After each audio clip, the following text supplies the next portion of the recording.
এজে top Bangla news চ্যানেলে আপনাদের স্বাগত। এই মুহূর্তের পর সবথেকে বিরাট বড় খবর, বিধায়ক সুদীপ রায় বর্মনের আবাসন ছাড়ার নির্দেশ অমানবিক ও গভীর ষড়যন্ত্র। আশিস কুমার সাহা। বিধায়ক সুদীপ রায় বর্মনের আবাসন ছাড়ার নির্দেশ অমানবিক ও গভীর ষড়যন্ত্র। খুব অন্যায়ভাবে একটার পর একটা বিজ্ঞপ্তি দিয়ে আবাসন ছাড়ার জন্য বাধ্য করেছেন শাসক দল বিজেপি। আজ সাংবাদিক সম্মেলনে এমনটাই অভিযোগ করলেন পিসিসির সভাপতি আশিস কুমার সাহা। পাশাপাশি এই দিন তিনি মন্ত্রী বিকাশ দেববর্মার দুর্নীতির বিরুদ্ধে সুর চড়িয়েছিলেন এবং তিনি বলেছিলেন একজন মন্ত্রী হয়ে দুর্নীতিতে জড়িয়ে পড়েছেন আর এই দুর্নীতিগ্রস্তদের নিয়েই বিজেপির সরকার চলছে। ইতিমধ্যেই কংগ্রেসের তরফ থেকে মন্ত্রী বিকাশ দেববর্মার বিষয়ে সম্পত্তি তত্ত্ব রাজ্যপাল ইন্দ্রসেনা রেড্ডি নাল্লুর কাছে তুলে ধরা হয়েছে। এই দিন তিনি আরও বলেছিলেন সরকারি অর্থ নয়ছয় করেছেন মন্ত্রী বিকাশ দেববর্মা। বড়মুড়া, লেম্বুছড়া সহ একাধিক জায়গায় তার বাড়ি রয়েছে আর এর বিরুদ্ধে সোচ্চার হওয়ায় অমানবিকভাবে বিধায়ক সুদীপ রায় বর্মন আবাসন ছাড়ার নির্দেশ দিয়েছেন সরকার। বন্যায় ক্ষতিগ্রস্ত ত্রিপুরার মানুষকে সহযোগিতা করেনি কেন্দ্র সরকার। আশিস কুমার সাহা। গত আগস্ট মাসে বন্যায় ত্রিপুরা রাজ্যের মানুষ দারুণভাবে ক্ষতিগ্রস্ত হয়েছে। রাজ্যের আগে এত বড় বিপর্যয় কখনো ঘটেনি এবং কংগ্রেস দাবি করেছিলেন যাতে কেন্দ্র সরকার এটি জাতীয় বিপর্যয় হিসেবে ঘোষণা করে, কিন্তু জাতীয় বিপর্যয় ঘোষণা যেমন করেননি, আজ বন্যায় 1 মাস অতিক্রান্ত হয়েছে, এখনও পর্যন্ত কেন্দ্র সরকার ত্রিপুরা রাজ্যকে আর্থিক কোনো সহযোগিতাও করেননি। তবে বন্যা হওয়ার কয়েকদিনের মধ্যেই যে 40 কোটি টাকা কেন্দ্র সরকার ত্রিপুরাকে বরাদ্দ করেছে সেটার প্রতি বছরেই বিপর্যয় মোকাবিলার জন্য দিয়ে থাকে। কোনো আর্থিক সহযোগিতা না করার কারণে বোঝা যায় ত্রিপুরার জন্য কেন্দ্র সরকারের মনোভাব। শনিবার প্রদেশ কংগ্রেস ভবনে সাংবাদিক সম্মেলন করে এই কথা বলেছিলেন প্রদেশ কংগ্রেস সভাপতি আশিস কুমার সাহা। তিনি বলেছিলেন সবচেয়ে উল্লেখযোগ্য বিষয় হলো গত বিধানসভার অধিবেশনে মুখ্যমন্ত্রী একটি প্যাকেজের ঘোষণা করেছেন। সেই প্যাকেজ থেকে কোনো সহযোগিতা পাননি কৃষক, উদ্যান চাষি, শ্রমজীবী এবং মৎস্যজীবীরা। তিনি আরও বলেছিলেন প্রশাসনের থেকে রাজনৈতিক রং দেখে সহযোগিতা হচ্ছে।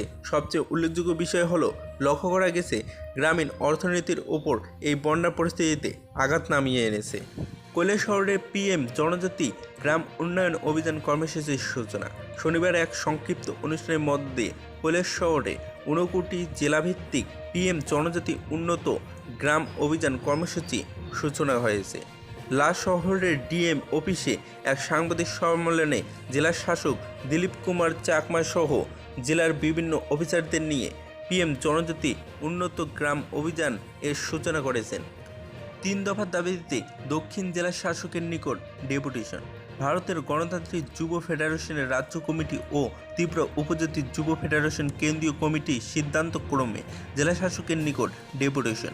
শনিবার বিকেল 4 তলায় ডিওয়াইএফ দক্ষিণ জেলা কমিটি সারা রাজ্যের সাথে সঙ্গতি রেখে 3 দফার দাবি সদনে স্মারকলিপি দক্ষিণ জেলা শাসকের হাতে দিয়ে মুখ্য সচিবের নিকট প্রেরণ করে এবং 3 দফার দাবিগুলো হলো অবিলম্বে বিভিন্ন দপ্তরে চিহ্নিতকরণ করে শূন্যপদ পূরণ করা, আউটসোর্সিং মাধ্যমে নৎসহায়ী নিয়োগের মাধ্যমে কর্মসংস্থান, ইন্টারভিউ নির্দিষ্ট সময়ে নেওয়া এবং এই 3 দফার দাবি নিয়ে জেলা শাসকের নিকট ডেপুটেশন প্রতিনিধিমূলক ডেপুটেশন প্রদান করে দলমতের ঊর্ধ্বে উঠে সরকার যাতে শূন্যপদ পূরণ করে আউটসোর্সিংয়ের মাধ্যমে নিয়োগ প্রক্রিয়া স্বল্প সময়ের মধ্যে নিয়োগ প্রক্রিয়া সম্পূর্ণ করে। ভুল চিকিৎসায় রোগী মৃত্যুর অভিযোগ উঠল রাজ্যের প্রধান রেফারেল হাসপাতালে।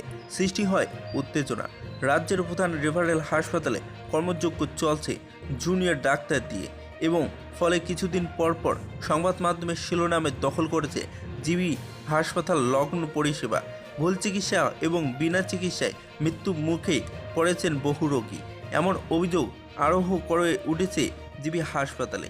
এবং শুক্রবার রাতে জিবি হাসপাতালের মেডিসিন ওয়ার্ডে এক রোগীর মৃত্যুকে কেন্দ্র করে হাসপাতালে দেখা দেয় উত্তেজনা।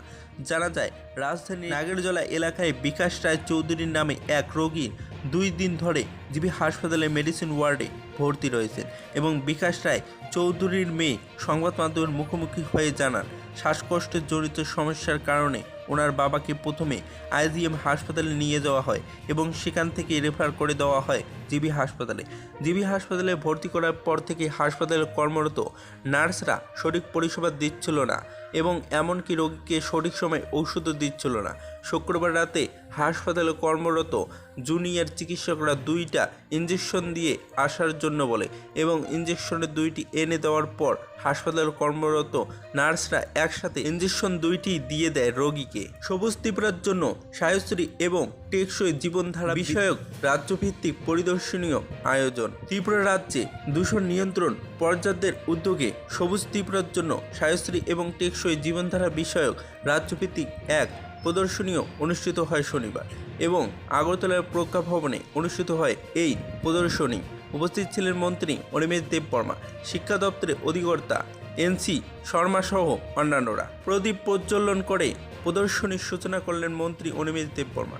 ওই দিনের প্রদর্শনীতে রাজ্যের বিভিন্ন বিদ্যালয় থেকে ছাত্রছাত্রীরা অংশগ্রহণ করে। মন্ত্রী ছাত্রছাত্রীদের মডেল পরিদর্শন করে তাদের উৎসাহিত করলেন এবং পরে এই মডেলের প্রশংসা করে মন্ত্রী অনিমেষ দেববর্মা বলেছিলেন, গ্রিন ত্রিপুরা বানাতে কখনো এ ধরনের মডেল আগে প্রদর্শনী করা হয়নি এবং পরিবেশকে রক্ষা করতে ছাত্রছাত্রীরা এই মডেলে তৈরি করেছেন, যা অতুলনীয় অকল্পনীয়। এই মডেলগুলি থেকে বাছাই করে রাজ্যের পরিবেশ ভালোভাবে রক্ষা করতে এবং গ্রিন ত্রিপুরা তৈরি করার জন্য এই মডেলগুলি কাজে আসবে বলে জানান মন্ত্রী। তিনি আরও বলেছিলেন, এ ধরনের মডেল যদি তুলে ধরা হয় তাহলে বহিরাজ্য থেকে এই মডেলগুলি কিনে নিয়ে যাবে।